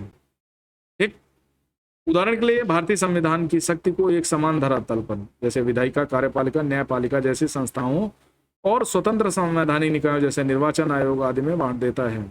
इससे यह सुनिश्चित हो जाता है कोई संस्था संविधान को नष्ट करना भी चाहे तो अन्य दूसरी संस्थाएं उनके अतिक्रमण को नियंत्रित कर लेंगी। अवरोध और संतुलन के कुशल प्रयोग ने भारतीय संविधान की सफलता सुनिश्चित की। ये संविधान की विशेषता है। यहां तक बात समझ में आ गई। संविधान की रूपरेखा बनाने में इस बात का ध्यान रखा जाता है कि उसमें बाध्यकारी मूल्य, नियमों और प्रक्रियाओं के साथ अपनी कार्यप्रणाली में लचीलापन का संतुलन होना चाहिए। मतलब कठोर भी हो जहां आवश्यकता हो, और लचीला भी इतना हो कि अगर दिक्कत हो समय काल के अनुसार लचीला, तो उसे बदल दिया जा सके।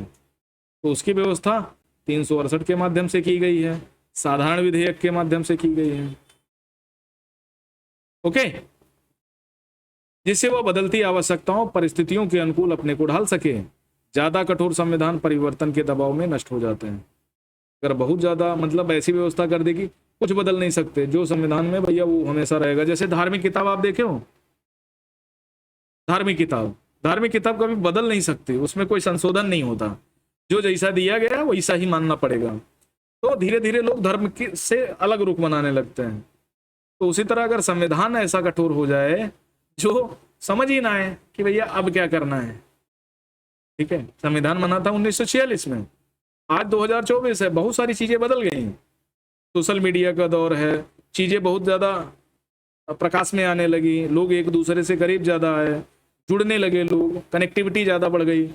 तो ऐसे में बहुत सारी ऐसी चीजें हैं जो काम नहीं करेंगी। आईटी एक्ट लाना पड़ेगा, उस समय आईटी एक्ट नहीं आया होगा, है ना। सूचना का अधिकार 2005 में आया कि भैया ठीक है, आपने बहुत मटरगश्ती करी, अब सूचना का अधिकार दो।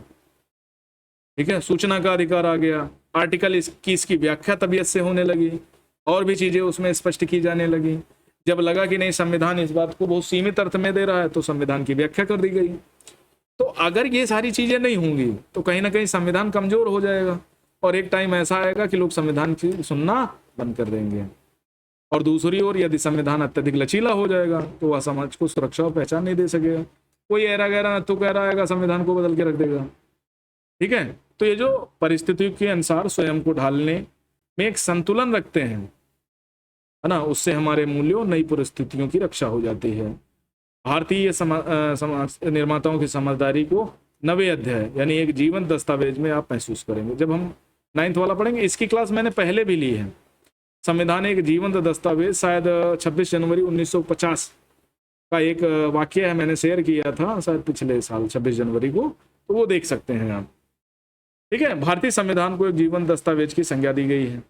प्रावधानों में परिवर्तन की संभावना एक हद तक ठोस रूप में संतुलन बैठाकर संविधान सुनिश्चित करता है। इससे क्या होगा, दीर्घायु होगा, जनता का आदर प्राप्त करेगा। सुना होगा जो पेड़ झुकते नहीं वो कट जल्दी जाते हैं। जो झुक जाते हैं वो लंबे समय तक चलते रहते हैं। बात समझ में आ गई? अब 3 प्रश्न पूछ सकते हैं, क्या जिन लोगों ने संविधान बनाया वे विश्वसनीय थे? तो बिल्कुल हाँ, विश्वसनीय थे। ठीक है, विश्वसनीय इसलिए थे क्योंकि वो डायरेक्ट चुन के नहीं आए थे, लेकिन इनडायरेक्ट आए थे। कहीं ना कहीं जनता का भरोसा उन पे था, तत्कालीन जनता का भरोसा उन पे था। आज की जनता का भी भरोसा भारतीय संविधान पर है, और जब भारतीय संविधान पर है तो इसका मतलब डॉक्टर BR अम्बेडकर और उनके समस्त सहयोगियों पर भी होगा। दूसरा, क्या संविधान सुनिश्चित किया गया था कि सूझबूझ के साथ शक्ति को इस प्रकार संगठित किया जाए कि किसी एक समूह के लिए संविधान का नष्ट करना आसान न हो? और सबसे अधिक महत्वपूर्ण बात यह है कि संविधान क्या सबको एक ऐसा कारण देता है कि वे संविधान का पालन करें? तो बिल्कुल सही बात है। संविधान में स्पष्ट शक्तियों का विभाजन कर दिया गया, न्यायपालिका को विवादों से निपटान का काम दे दिया गया, और संविधान का कस्टोडियन बना दिया गया। क्वेश्चन पूछा गया प्रीलिम्स में। अब जब संविधान का कस्टोडियन बना दिया गया तो संविधान की व्याख्या करने का काम, संविधान की रक्षा करने का काम न्यायपालिका के जिम्मे आ गया। विवादों का निपटान करने का अंतिम व्याख्याता की भूमिका में आ गया। विधायिका को काम दे दिया गया, भैया आप कानून बनाओ व्यापक विचार विमर्श करके। लेकिन जो भी ऐसा कानून बन के आएगा जिसमें किसी चीज की ऐसी बू आएगी तो उसको फिर तुरंत खारिज कर दिया जाएगा। तो हाँ, बिल्कुल भारतीय संविधान यह स्पष्ट करता है कि कोई भी समूह संविधान को स्पष्ट विनष्ट करने की नहीं सोच सकता। अगर ये किताब पढ़ी होती 2024 में मोदी जी को बढ़िया वोट मिलता, लेकिन लोगों ने ये किताब को पढ़ा ही नहीं। सबको लगा कि नहीं मोदी जी संविधान बदल देंगे। संविधान, अरे हवाबाजी है संविधान बदलना, मोदी जी अकेले कैसे बदल देंगे? तो संविधान बदलने के लिए विशेष बहुमत, उसके बाद सुप्रीम कोर्ट को काउंटर करना पड़ेगा। सुप्रीम कोर्ट तो बैठा है। उसके बाद तीसरा प्रश्न आप ये पूछ सकते हैं, संविधान लोगों की आशाओं आकांक्षाओं का पिटारा है? क्या ऐसा है वास्तव में? संविधान द्वारा लोगों की निष्ठा प्राप्त करने की योग्यता काफी कुछ इस बात पर निर्भर करती है कि संविधान न्यायपूर्ण है अथवा नहीं। तो संविधान बिल्कुल न्यायपूर्ण है। सभी समाज को, समस्त चीजों को, समस्त लोगों को एक साथ लेकर चलने की क्षमता है, और जब किसी को न्याय नहीं मिलता तो वो विभिन्न संस्थाओं में जाकर न्याय प्राप्त कर सकते हैं। ठीक है, तो भारतीय संविधान में न्याय के बुनियादी सिद्धांत क्या हैं? तो बता दो आप। इस अध्याय में, इस पुस्तक के अंतिम अध्याय में इस प्रश्न का उत्तर देगा। भारतीय संविधान कैसे बना बताओ, कब से हमने शुरू किया था? तो हम भाई औपचारिक रूप से संविधान सभा ने भारतीय संविधान को बनाया। बात ये 1920 के दशक से स्टार्ट हो गई थी धीरे धीरे। 1929 में फिर नेहरू रिपोर्ट बन के आई, 1928 में आई थी नेहरू रिपोर्ट, और फिर 1930 में रावी नदी के तट पर स्वराज, हिंद स्वराज का, या हम स्वराज्य हमारा जन्म सिद्ध अधिकार, इस तरह के नारे दिए गए। इसके पहले भी ये नारे दिए गए, हिंद स्वराज पुस्तक महात्मा गांधी में वर्णित है। उसके अलावा बहुत सारी चीज, CPI, कम्युनिस्ट पार्टी, अन्य संगठनों ने धीरे धीरे, कांग्रेस ने भी संविधान सभा की मांग करने लगी। तो जैसे ही कैबिनेट मिशन के बाद संविधान सभा का गठन हुआ, तो जो पहली बैठक हुई 9 दिसंबर 1946 को हुई, फिर 14 अगस्त 1946 को विभाजित भारत के संविधान सभा के रूप में इसकी पुनः बैठक हुई। संविधान सभा के सदस्य 1935 में स्थापित प्रांतीय विधानसभाओं के सदस्यों द्वारा इनडायरेक्ट रूप से चुने गए थे। जैसे वर्तमान में राज्यसभा के सदस्य चुने जाते हैं, उसी तरह ये भी चुने गए थे। संविधान सभा की रचना लगभग उसी योजना के अनुसार हुई जिसे ब्रिटिश मंत्रिमंडल की एक समिति, जिसे कैबिनेट मिशन कहा गया था। अब क्या था कैबिनेट मिशन का प्लान? प्रत्येक प्रांत, देशी रियासत, रियासतों के समूह को उनकी जनसंख्या के अनुपात में सीटें दी गई। मोटे तौर पर 10 लाख की जनसंख्या पर 1 सीट का अनुपात रखा गया। परिणाम स्वरूप ब्रिटिश सरकार के प्रत्यक्ष शासन वाले प्रांतों को 222 सदस्य चुनने थे और देशी रियासतों को न्यूनतम 93 सीटें आवंटित की गई। प्रत्येक प्रांत की सीटों को 3 प्रमुख समुदाय, मुसलमान, सिख और सामान्य में उनकी जनसंख्या के अनुपात में बांट दिया गया। प्रांतीय विधानसभाओं में प्रत्येक समुदाय के सदस्यों ने अपने प्रतिनिधियों को चुना। इसके लिए उन्होंने समानुपातिक प्रतिनिधित्व और एकल संक्रमण मत, जो वर्तमान में प्रेसिडेंट इलेक्शन में उपयोग की जाती है, उसी के माध्यम से अपने प्रतिनिधियों का चुनाव इनडायरेक्ट रूप से किया। जैसे वर्तमान में हम लोकसभा के सदस्यों का इलेक्शन डायरेक्ट करते हैं, राज्यसभा के सदस्यों का इलेक्शन हम इनडायरेक्ट करते हैं, तो उसी तरह लोकसभा की तरह नहीं हुआ, राज्यसभा के सदस्यों की तरह हुआ। ठीक, देशी रियासतों के प्रतिनिधियों का चुनाव का तरीका उनके परामर्श द्वारा तय किए गए लोगों से किया गया, कि मतलब राजा साहब ने परामर्श करके जिन चीजों को कर दिया उसी के अनुसार चीजें हो गई। तो ये इस तरह के सदस्य थे। अपने राजनीतिक लोकतंत्र में हमें सामाजिक लोकतंत्र का रूप भी दिखाई देना चाहिए। राजनीतिक लोकतंत्र तब तक स्थायी नहीं रह सकता जब तक उसका आधार सामाजिक लोकतंत्र ना हो। B.R. अम्बेडकर ने कहा था 25 नवंबर 1949 को, सोशल डेमोक्रेट्स का अर्थ है जीवन के उस मार्ग से है जो स्वतंत्रता, समानता, बंधुत्व के जीवन के सिद्धांतों के रूप में स्वीकार करता है। मतलब फ्रीडम ऑफ स्पीच है, इक्वलिटी है और ब्रदरहुड है। ये सब चीजें अगर देता है, सिद्धांतों को स्वीकार करता है, तो इट्स ओके। ठीक है, तो सामाजिक राजनीतिक लोकतंत्र तभी स्थायी होगा ना जब सामाजिक लोकतंत्र उसके साथ साथ चलेगा। भाई अब आपने जाति प्रथा में समाज को पूरा बांटा हुआ है, एक जाति को आप ज्यादा मानते हो, एक को कम मानते हो, तो ये लोग वोट कहाँ करेंगे? और जब वोट नहीं करेंगे तो राजनीतिक लोकतंत्र स्थापित ही कहाँ हुआ? आई बात समझ में? स्वतंत्रता, समानता, बंधुत्व के इन तीनों सिद्धांतों के एक संयुक्त रूप से पृथक रूपों में नहीं समझना चाहिए। इन तीनों को मिलाकर एक ऐसा संयुक्त रूप बनाते हैं जिससे एक दूसरे को अलग करना लोकतंत्र के मूल प्रयोजन को ही विफल कर देना है। ठीक है, स्वतंत्रता को समानता से अलग नहीं किया जा सकता, समानता से स्वतंत्रता अलग नहीं की जा सकती, ना ही स्वतंत्रता समानता को बंधुत्व से अलग किया जा सकता है। और समता विहीन स्वतंत्रता कुछ व्यक्तियों को अनेक व्यक्तियों पर प्रभुत्व को जन्म देगी, जैसे पुराने समय में होता था। और स्वतंत्रता विहीन समता व्यक्तिगत पहल को नष्ट कर देगी।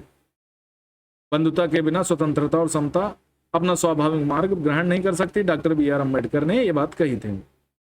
ठीक है, संविधान सभा का स्वरूप 3 जून 1947 की योजना के अनुसार विभाजन के बाद वे सभी प्रतिनिधि संविधान सभा के सभी सदस्य नहीं रहे जो पाकिस्तान के क्षेत्रों से चुनकर आए थे। ठीक है, तो हमारी संविधान सभा के सदस्य संख्या घटकर 299 रह गई।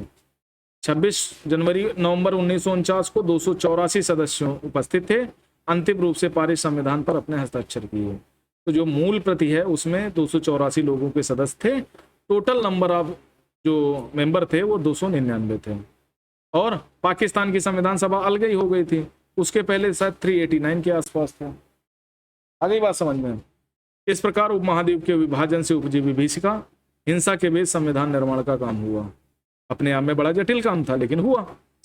लेकिन संविधान निर्माताओं के धैर्य की प्रशंसा करनी पड़ेगी। उन्होंने केवल अत्यधिक दबाव में एक संविधान बनाया, बल्कि विभाजन के कारण जो अकल्पनीय हिंसा से यही सबक लिया कि भारत के संविधान की नागरिकता एक प्रकार की नई धारणा प्रस्तुत की। इसके अंतर्गत अल्पसंख्यक न केवल सुरक्षित होंगे बल्कि धार्मिक पहचान का नागरिक अधिकारों पर कोई प्रभाव नहीं पड़ेगा। ठीक है, बहुत सारी चीजें सीखी। जैसे जब हम राज्यों के विभाजन के मुद्दे पर आए तो फिर दिक्कत का सामना हमें नहीं करना पड़ा, बहुत ज्यादा दिक्कत नहीं हुई, क्योंकि हम भारत और पाकिस्तान का बंटवारा देख चुके थे धर्म के आधार पर, तो चीजों को हमने सही तरीके से ले लिया। तो उसी तरह बहुत सारी चीजें थी। अल्पसंख्यक न केवल सुरक्षित रहेंगे भारत में, बल्कि उनकी धार्मिक पहचान भी बनी रहेगी और उनके नागरिक अधिकारों पर बिना किसी प्रभाव के बात समझ में आ गई। तो संविधान वो सबका देता है। तो संविधान सभा के गठन का यह वितरण केवल सतही तौर पर हमें यही बताता है संविधान वास्तव में कैसे बना।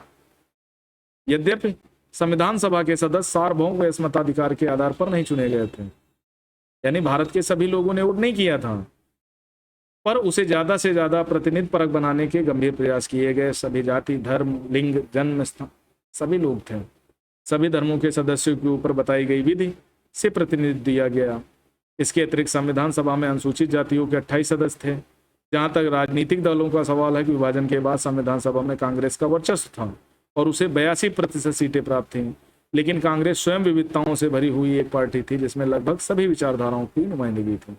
उस समय कांग्रेस कोई राजनीतिक बहुत बड़ा दल नहीं था कि भारत में चुनाव लड़ेगा और जीतने का उसका प्रपंच हो, और उनकी कोई एक कार्य, कोई समाजवादी था, कोई राष्ट्रवादी था, कोई कट्टर था, कोई उदार था। तो इस तरह से थी चीजें। ठीक है, यदि भारत के संविधान सभा देश के सभी लोगों के द्वारा निर्वाचित होती तो क्या होता? क्या वह उस संविधान सभा से भिन्न होती जो आज बनाई गई है? बिल्कुल नहीं। मेरे हिसाब से अगर उस समय संविधान भी मतलब निर्वाचन सार्वभौमिक होता ना, तब भी ऐसे ही संविधान का निर्माण होता। संविधान सभा के कामकाज की शैली कैसी थी? केवल इस बात पर नहीं टिकी थी कि वह मोटे तौर पर, हालांकि पूर्ण रूप से नहीं, सबका प्रतिनिधित्व कर रही थी।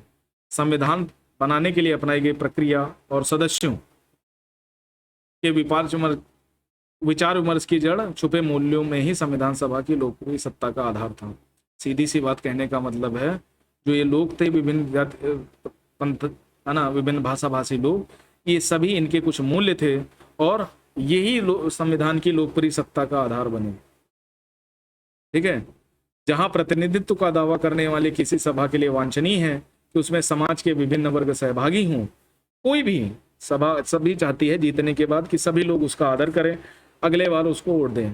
सभी चाहते हैं, कोई भी राजनीतिक दल हो वो चाहता है कि हमें ज्यादा से ज्यादा सीटें मिलें और ज्यादा से ज्यादा वो लोगों के लिए काम भी करना चाहता है। तो यह भी महत्वपूर्ण है कि वे केवल अपनी पहचान या समुदाय का ही प्रतिनिधित्व ना करें। भाई देखो, मान लिया एक लोकसभा सांसद है, 10 लाख की जनसंख्या पर उसे 3 लाख लोगों ने वोट दिया, 7 लाख लोगों ने 7 अन्य लोगों को वोट दिया, तो उनको 1-1 लाख वोट मिले, एक को मिल गए 3 लाख, तो वो जीत गया। अब ये 3 लाख वोट पाने वाला सिर्फ 3 लाख के लिए काम नहीं करना चाहिए, ये पूरे 10 लाख लोगों पर काम करना चाहिए। तो वही संविधान सभा में कहा गया कि जो व्यक्ति जिस पंथ से, जिस समुदाय से, जिस काल परिस्थितियों से निकल के आया, सिर्फ उसी का प्रतिनिधित्व तो नहीं करेगा, सभी का ध्यान रखेगा। इसीलिए B.R. अम्बेडकर तो बहुत तरह के स्ट्रगल सही के आए थे, लेकिन वो सिर्फ अपने बारे में नहीं सोचे, उन्होंने सभी को समान अवसर की बात करी, सभी के लिए समानता पर बल दिया, महिलाओं को अधिकार देने की बात की। ठीक है, संविधान सभा के सदस्यों ने पूरे देश के हित को ध्यान में रखकर विचार विमर्श किया। सदस्यों में प्रायः मतभेद हो जाते थे, लेकिन सदस्यों द्वारा अपने हितों को आधार बनाकर शायद ही कोई मतभेद हुआ हो। ठीक है, ये मतभेद में वैध सैद्धांतिक आधार थे। हालांकि संविधान सभा में अनेक मतभेद थे। भारत की शासन प्रणाली केंद्रीकृत होनी चाहिए या विकेंद्रीकृत, राज्यों और केंद्र का संबंध कैसा होना चाहिए, न्यायपालिका की शक्तियां, है ना, संपत्ति के अधिकार की रक्षा, तो इन पर बहुत गहराई से चर्चा हुई, है ना।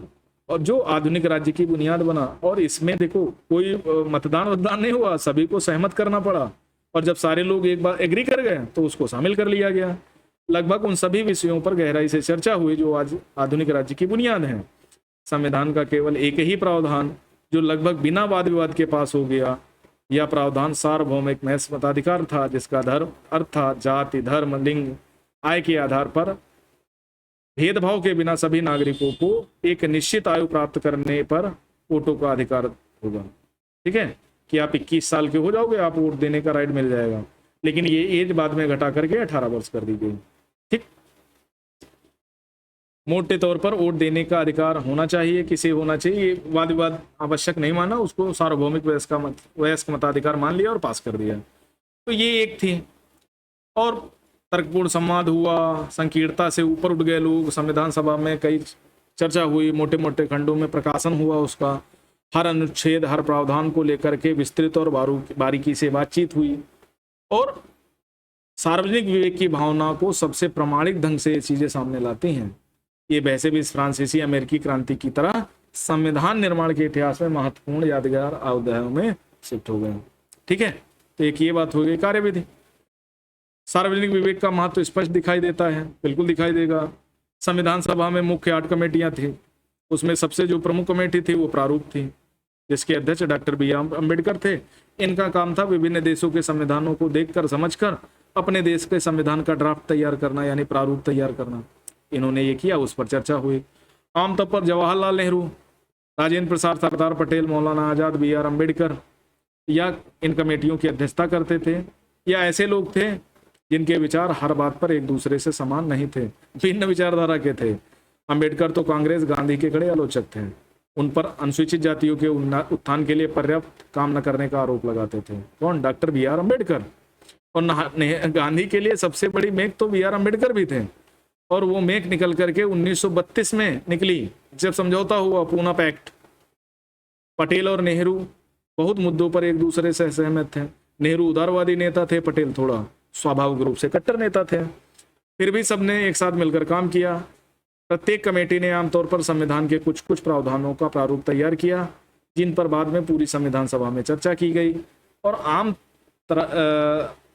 राय यही है कि हर प्रावधान पर एक खास हित समूह के पक्ष में हो ना हो, ये सारी चीजें नहीं की गई, आम राय ली गई। ठीक है, प्रत्येक फैसले आम राय से हुए। कई प्रावधानों पर निर्णय मत विभाजन के लिए भी किए गए। ऐसे अवसरों पर हर सरोकार को ध्यान में रखा गया, हर तर्क और शंका का समाधान बहुत ही सावधानी से किया गया। लिखित रूप से उनका जवाब दिया गया। 2 वर्ष 11 महीने 18 दिन ये अवधि संविधान सभा की बैठकें 166 दिनों तक चली। सत्र अखबार आम लोगों के लिए खुले थे। इतना लंबा कामकाज हुआ और काम हो गया।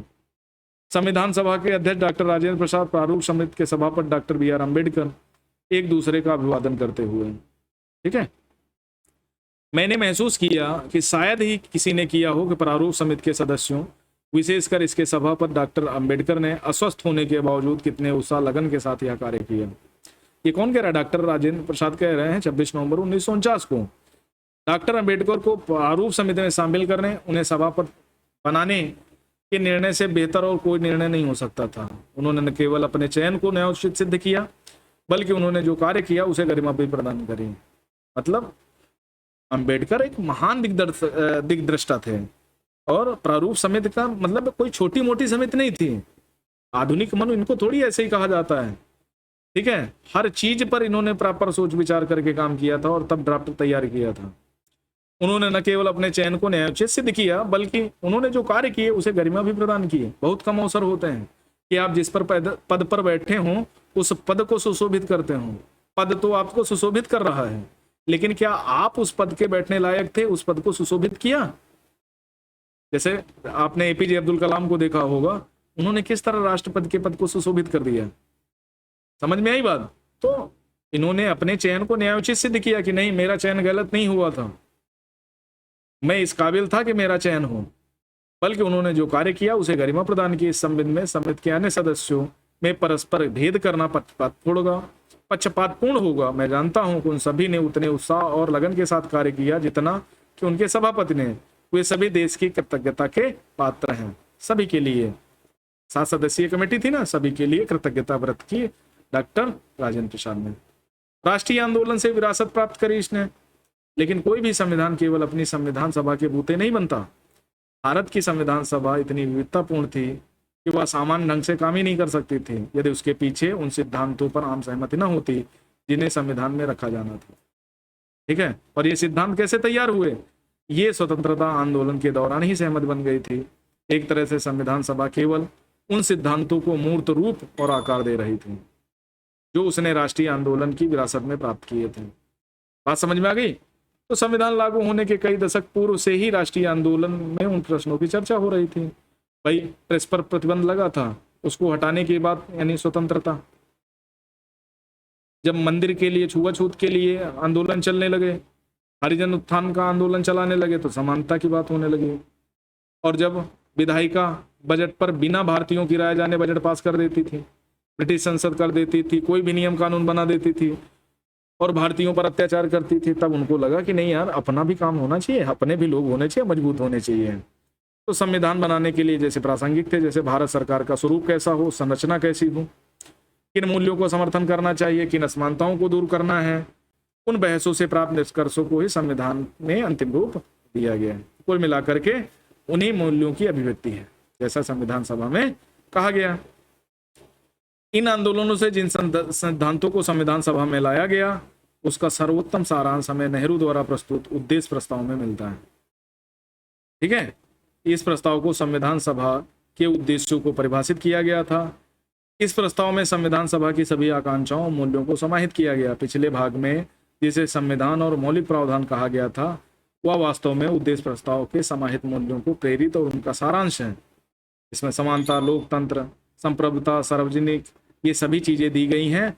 और ये संविधान केवल नियमों और प्रक्रियाओं की भूल भुलैया नहीं है, बल्कि एक ऐसी सरकार बनाने की नैतिक प्रतिबद्धता है जो राष्ट्रीय आंदोलन में लोगों द्वारा दिए गए आश्वासनों को पूरा करेगी। यहाँ तक बात समझ में आ गई?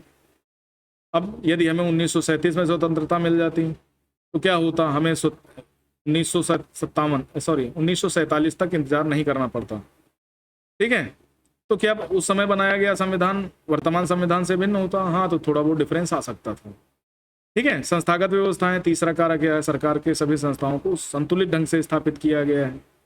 और मूल सिद्धांत यही है कि जन कल्याण, सरकार लोकतांत्रिक रहे और जन कल्याण को बढ़ावा दिया जाए, ठीक है।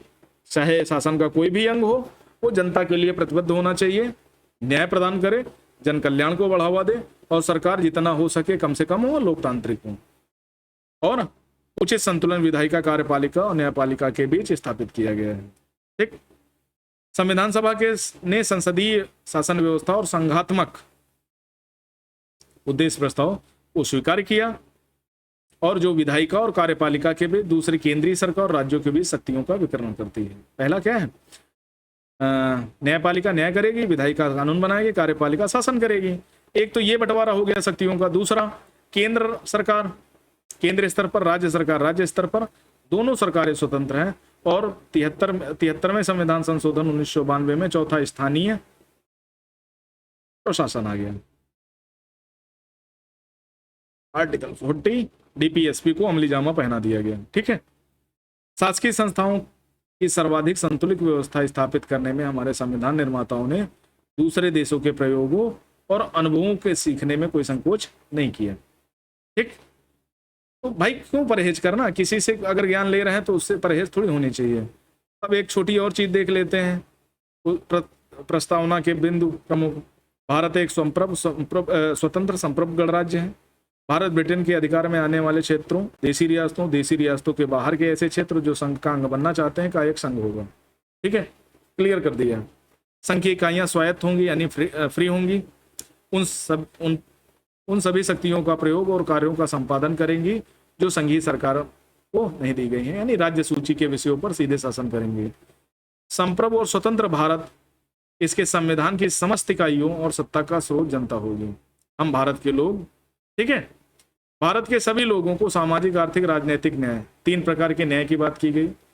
कानून के समक्ष समानता, प्रतिष्ठा, अवसर की समानता, कानून और सार्वजनिक नेताओं की सीमा में रहते हुए भाषण, अभिव्यक्ति, विश्वास, धर्म, उपासना, व्यवसाय, संगठन, कार्य करने की मौलिक स्वतंत्रता। ठीक है, तो 5 प्रकार की स्वतंत्रता है। समानता, प्रतिष्ठा, अवसर की समानता, ये भी दी गई। अल्पसंख्यक, पिछड़े, जनजातीय, दलित, अन्य पिछड़े वर्गों की समुचित सुरक्षा दी जाएगी। गणतंत्र की क्षेत्रीय अखंडता, जल, थल, आकाश, संप्रभु अधिकारों की रक्षा सभ्य राष्ट्रों के कानून न्याय के अनुसार की जाएगी। संप्रभुता घोषित कर दी गई। विश्व शांति, मानव कल्याण के लिए, विकास के लिए स्वेच्छापूर्वक और पूर्ण योगदान करेगी। तो ये उद्देश्य प्रस्ताव था जवाहरलाल नेहरू द्वारा 13 दिसंबर 1946 को संविधान सभा में प्रस्तुत किया गया था, जो 1947 में पास कर दिया गया। बाद में 26 नवंबर 1950 को उद्देशिका बन गई प्रस्तावना संविधान की और सर्वसम्मत से पारित कर दिया गया। बाद में प्रस्तावना में कई विवाद हुए, उनको हम अगली क्लास में डिस्कस करेंगे। तो ये सारी चीजें हो गई। विभिन्न देशों के अनेक प्रावधान को लिया गया है, लेकिन उन विचारों से कोई लेना कोई नकलची मानसिकता का परिणाम नहीं था, बल्कि बात इससे बिल्कुल भिन्न थी। संविधान के प्रत्येक प्रावधान को इस आधार पर उचित सिद्ध करना था कि वो भारत की समस्याओं और आशाओं के अनुरूप हो। और भारत का सौभाग्य ही था कि हमारी संविधान सभा ने संकुचित दृष्टिकोण छोड़कर संपूर्ण विश्व की सर्वोत्तम चीजों को ग्रहण किया और अपना लिया। ठीक, यहां तक बात समझ में आई। BR अम्बेडकर। हम पूछना चाहेंगे कि विश्व इतिहास के इस पड़ाव पर बनाए गए संविधान में क्या कुछ नया हो सकता है? आज इस समय बनाए संविधान में यदि कुछ नया हो सकता है तो वह यह है, उसमें केवल कुछ ऐसे परिवर्तन किए जाएं जो कमियों को दूर करें, उससे देश की आवश्यकताओं को अनुरूप बना सकें। 4 नवंबर 1948 को संविधान सभा में चर्चा करते हुए डॉक्टर अम्बेडकर ने कहा था। अब कौन से देश के संविधान से क्या लिया? ब्रिटिश संविधान से। सर्वाधिक मत के आधार पर चुनाव में जीत का फैसला, सरकार का संसदीय स्वरूप, यानी एक तो निर्वाचन प्रक्रिया जो लोकसभा विधानसभा के निर्वाचनों में हुई, कानून का शासन, रूल ऑफ लॉ, विधायिका में अध्यक्ष पद की भूमिका, कानून के निर्माण की विधि। आयरलैंड से नीति निर्देशक तत्व लिए गए। फ्रांस का स्वतंत्रता, समानता, बंधुत्व का विचार, जो फ्रांसीसी क्रांति का भी। कनाडा का संविधान, अर्ध संघात्मक सरकार का स्वरूप, यानी सशक्त केंद्र के साथ संघात्मक व्यवस्था, केंद्र के साथ राज्यों का सहअस्तित्व। अवशिष्ट शक्तियों का सिद्धांत, यानी किसको दी गई? केंद्र को। अमेरिका के संविधान से मौलिक अधिकारों की सूची, आर्टिकल 13, 226, न्यायिक पुनराविलोकन की शक्ति और न्यायपालिका की स्वतंत्रता। ओके, अब निष्कर्ष। यह भारतीय संविधान निर्माताओं की बुद्धिमत्ता, दूरदर्शिता का प्रमाण है कि वे देश को एक ऐसे संविधान दे सके जिसमें जनता द्वारा मान्य आधारभूत मूल्य, सर्वोच्च आकांक्षाओं को स्थान दिया गया था। ठीक, यही वह कारण है जिसकी वजह से इतनी जटिलता से बनाया गया संविधान न केवल अस्तित्व में है बल्कि एक जीवंत सच्चाई भी है। जबकि दुनिया के अन्य अनेक संविधान कागजों के पोथे में ही दबकर रह गए। मतलब अगर इस तरह से बेहतर तरीके से अगर नहीं बनाया गया होता तो ये इस तरह हमारा देश नहीं चल पाता, सीधी सी बात है। तो भारत का संविधान एक विलक्षण दस्तावेज है, अन्य अनेक देशों खासतौर से दक्षिण अफ्रीका के लिए एक प्रतिमान हो गया। 3 वर्ष तक संविधान बनाने की प्रक्रिया का मुख्य उद्देश्य यह रहा कि एक संतुलित संविधान बनाया जाए। टाइम लेकर काम किया गया कि जल्दबाजी में कोई फैसला ना होने पाए। संविधान द्वारा निर्मित संस्थाएं अस्त व्यस्त और काम चलाऊ व्यवस्थाएं मात्र बनकर न रहें, बल्कि ठीक प्रकार से लोगों की आकांक्षाओं, लोगों के सपने और लंबे समय तक संजोए रखने के लिए वो बेहतर तरीके से चलती रहे। आ गई बात समझ में? तो ये है हमारा संविधान, सिद्धांत और व्यवहार में क्या है। और भी बाकी सारी चीजें पढ़ेंगे धीरे धीरे। प्रश्नावली, इसमें कौन सा कौन सा संविधान का कार्य नहीं है? नागरिकों के अधिकारों की गारंटी देता है, ठीक है। यह शासन की विभिन्न शाखाओं की शक्तियों अलग अलग क्षेत्र एकांत करता है, यानी पावर ऑफ सेपरेशन। यह सुनिश्चित करता है कि सत्ता में अच्छे लोग आए, या कुछ साझे मूल्यों की अभिव्यक्त करता है। ये 3 बातें तो संविधान में है, लेकिन यह सुनिश्चित नहीं करता अच्छे लोग आए खराब। ये जनता का काम है किसको चुनकर भेजना चाहती है।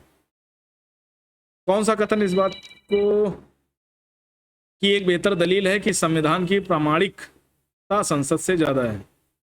संसद के अस्तित्व में आने से पहले संविधान बनाया जा चुका था, बिल्कुल सही बात है। संविधान निर्माता संसद के सदस्यों से कहीं ज्यादा बड़े नेता थे, ठीक है। संविधान यह बताता है संसद कैसे बनाई जाए, इसे कौन कौन से शक्तियां प्राप्त हो, यही ये बात डिसाइड करती है कि संविधान सभा ज्यादा बड़ी है, संसद छोटी है। संसद संविधान का संशोधन नहीं कर सकती, बिल्कुल कर सकती है, 368। ठीक, बताएं कि संविधान संशोधन के बारे में कौन सा कथन, संविधान के बारे में कौन सा कथन सही है या गलत।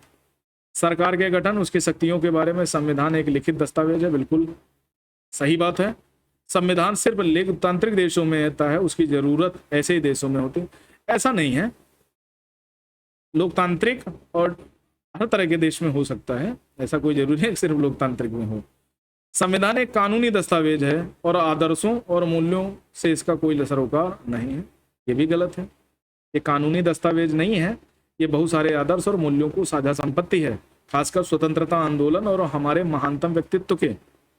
संविधान एक नागरिक को नई पहचान देता है, हाँ ये बिल्कुल बात है, नागरिक को एक नई पहचान देता है।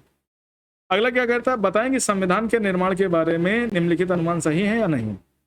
कारण भी बताना है। संविधान सभा में भारतीय जनता की नुमाइंदगी नहीं हुई, इसका निर्वाचन सभी नागरिकों द्वारा नहीं हुआ था। ये ठीक बात है, इसका निर्वाचन सभी नागरिकों द्वारा नहीं हुआ था, लेकिन भारतीय जनता का भरोसा था इसमें, ठीक है। इनडायरेक्ट ही सही, लेकिन भारतीय जनता का इसमें भरोसा फुल था। संविधान बनाने की प्रक्रिया में कोई बड़ा फैसला नहीं लिया गया, क्योंकि उस समय के नेताओं के बीच संविधान की बुनियादी रूपरेखा के बारे में आम सहमत थे। ऐसा मतलब ये क्या कह रहा है, संविधान बनाने की प्रक्रिया में कोई बड़ा फैसला नहीं लिया गया, क्योंकि उस समय के नेताओं के बीच संविधान की बुनियादी रूपरेखा के बारे में आम सहमत थे। हाँ, जिन चीजों में आम सहमत थी इट्स ओके, और जिन चीजों में आम सहमत नहीं थी उसके लिए मतदान करा लिया गया, कोई दिक्कत नहीं है। संविधान में कोई मौलिकता नहीं है, इसका अधिकांश भाग दूसरे देशों से लिया गया है, बिल्कुल गलत बात है। संविधान मौलिक है, ये हमारे देश, हमारे काल, हमारे समय, हमारे मौलिकता, हमारे सिद्धांत, हमारे आदर्श, हमारे मूल्यों को नई पहचान देता है और उनको समाहित भी करता है। तो कैसे कह सकते हो मौलिक नहीं है संविधान? हमने अन्य देशों के संविधानों को समझने का प्रयास किया, देखने का प्रयास किया। भारतीय संविधान के बारे में निम्नलिखित निष्कर्षों की पुष्टि 2 उदाहरण दें। संविधान का निर्माण विश्वसनीय नेताओं द्वारा हुआ, इसके लिए जनता के मन में आदर था, बिल्कुल सही बात है, ठीक है। जनता इनका आदर करती और संविधान सभा के लिए सार्वभौमिक वयस्क मताधिकार होता तो ये 100% मान के चलो 80% सीटें कांग्रेस के पास जाती, जो उस समय उनके पास थी।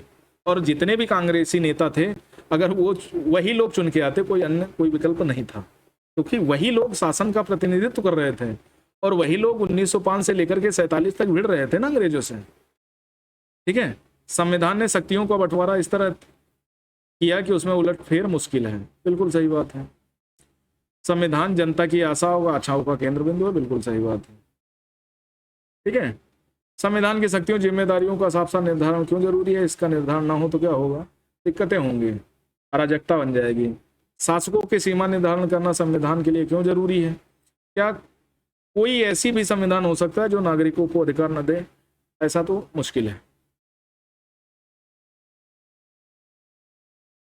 ठीक है, कुछ और चीजें हैं जो आपको देखना है, बाकी अगले अध्याय में देखेंगे।